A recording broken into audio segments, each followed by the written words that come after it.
Hi Buffett, I'm back again. So on this interview where Floyd was on SABC, he also attacked the ANC, attacked EFF, attacked MK. The guy is on attack mode, he's on attack mode, Buffett. He's attacking everyone else. But he is right about the ANC. He's dying a slow death. He is right about the ANC. He's dying a slow death. I'm not sure about the EFF. He might be right, but he was there for 11 years, 12 years. And now when you talk these things, that it's a cult, it's a what. When it speaks these things, you wonder, guy, how long did it take you to see these things? Even the presenter asked him, what, hey, I'll try to go to government, which brought me to my initial thinking that Floyd, what pissed me off in the EFF mostly, is that the EFF didn't join the government of national unity. That's why he left the EFF. That's why he left the EFF.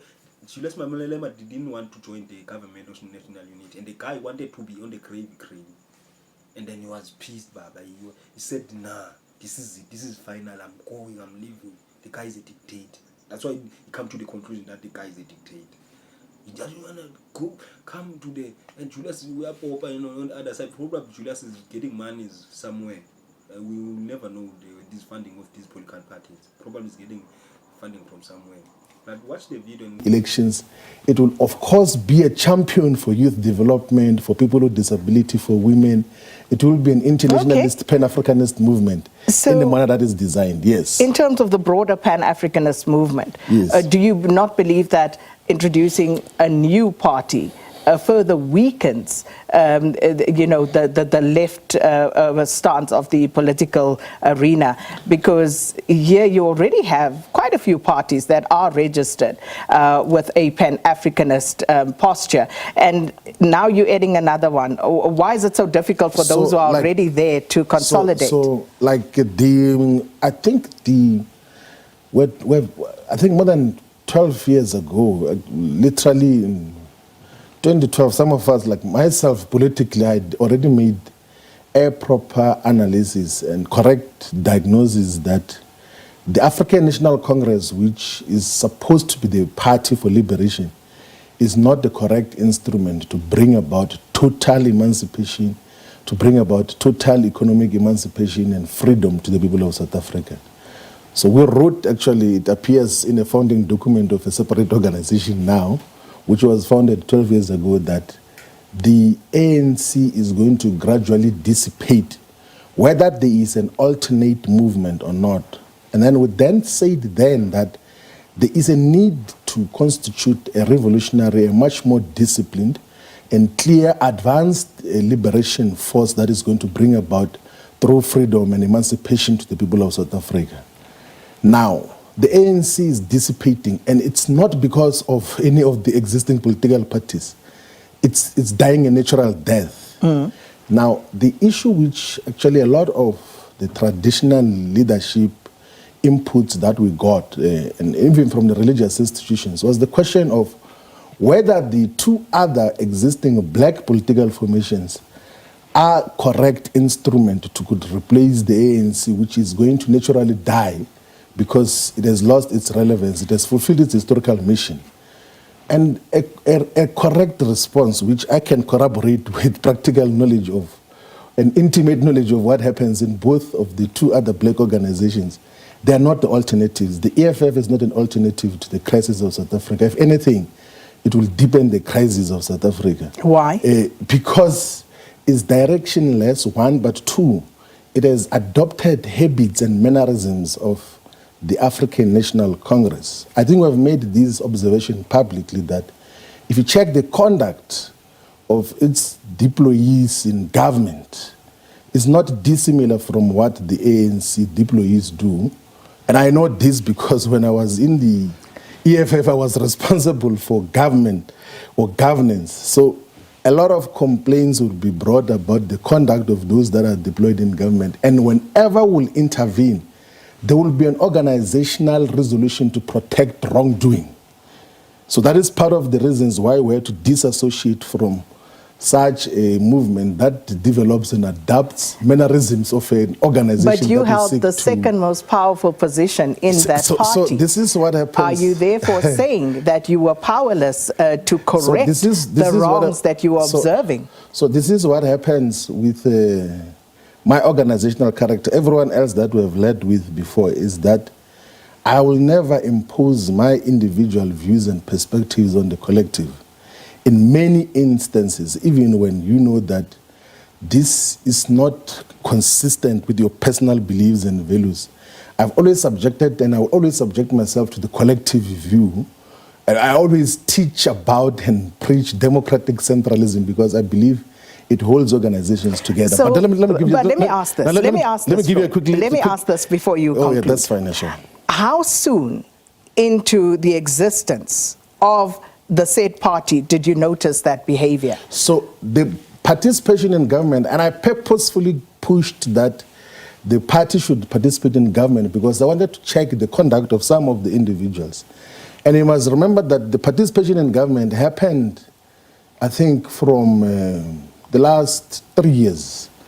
Before that, it was just an opposition party. But direct participation in government happened in the participation in the city of Johannesburg after the reconstituting of the municipality and Ekurhuleni, Nelson Mandela Bay, city of Tshwane, and Tshwane and all of those other areas.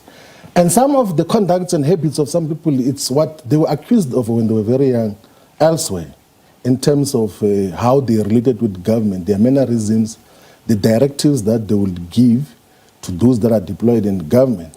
And ourselves, as a far much more organized formation and guidance to those who are deployed in government, would have weekly meetings in Sakina and say, how many jobs have we created this week? What programs are you going to do to impact on the people this week? And then get account on that. But that got to be abolished, and a different mandate of self-enrichment was imposed on those that are deployed in government. That is when some of us began to pull back and say that this is not what we founded.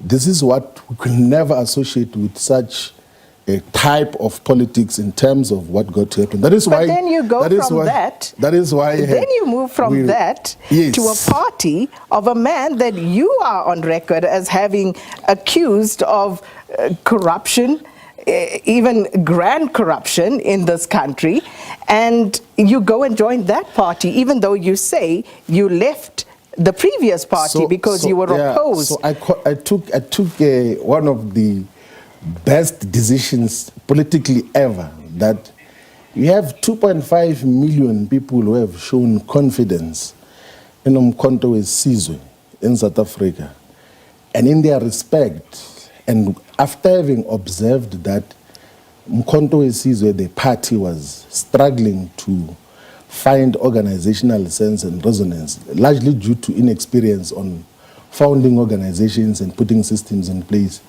I said that we cannot leave a constituency of 2.5 million people not represented in a qualitative and clear way. And that is when I agreed fully to go and contribute. But where did your sentiment change about the leader of the party and his character?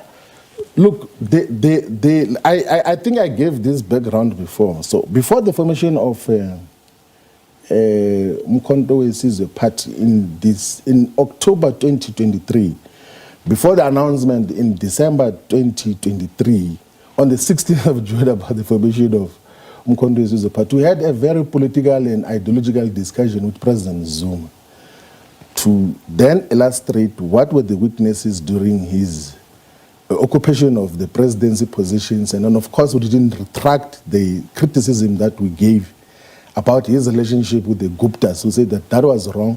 Even when I was in MK, I'd say that it's an era which must never relive. And that, by the way, was happening against some members of MK saying to President Zuma that he must go and see the Guptas in India. But we still stayed firm on the principle that there are certain wrongdoings that were happening. But we thought that because there was beginning to be a movement, or beginning to be traction that is being gained by Umkhonto weSizwe, let us consolidate an alternative to the African National Congress, because it is dissipating whether we are there or not.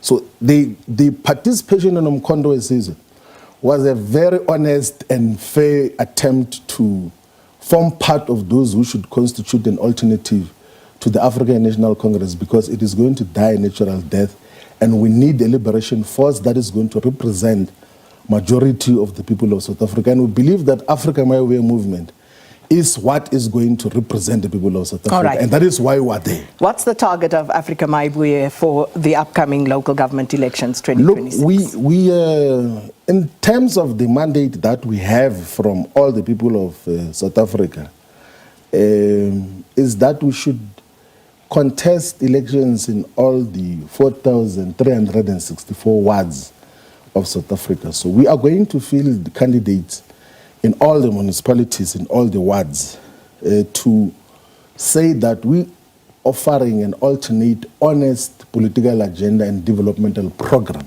which is going to uplift the lives of our people in a much more corrupt-free and clear, transparent fashion, and not the shenanigans that people have been subjected to of disrespect by councillors, but uniquely as well. We are going to work with traditional and royal leaders, because the manner in which the municipal structures and systems acts have been put in place, they got to erode the relevance or the roles of traditional and royal leadership in many areas. I was actually having a conversation this past weekend. I attended a funeral in Mawonezi village where I come from, and I was asking the mayor of Collins Chabane municipality there that, what have you done in this village of Mawonezi since the municipality was constituted in 2016? And he was unable to respond. Why? Because he was now gloating in a public address that we've attended to 31 out of 36 wards, we've given them ring roads. But they say that village per village, what have you done? And there is nothing that they've done. And why? Is because the structures and systems acts in South Africa have got to erode these traditional and royal authorities. Even when they plan their municipal budgets and IDP, they don't respond to the village aspirations and interests and frustrations. I can tell you now that there are so many rural areas and villages in South Africa which have never seen anything that looks like government, maybe except social grants, since 20, 30 years ago, in the manner that it happens. So we want to, in a very dynamic and much more modern and clear democratic fashion, involve traditional and royal leadership in the management and governance of our communities, because those areas have been neglected in a manner that is not explainable. We cannot explain that there's higher levels of underdevelopment in those areas. Now, our obsession is not about... So, Bafethu, I'm back again. So, what do you think the man is saying, Bafethu? Do you think it's making sense in Jori? It's just waffling, use a Peter X? Or is what he's saying is valid points? With the ANC has valid points. With the EFF, I'm not sure with the EFF. Come on, you were there, man. Come on, you were there. With the MK, he's Peter with the MK. That they chased him too early. It's just Peter with the MK. Anyway, Bafethu, subscribe, like Bafethu. This is Azanian Politics. This is your boy Sim Tembi. See you in the next video.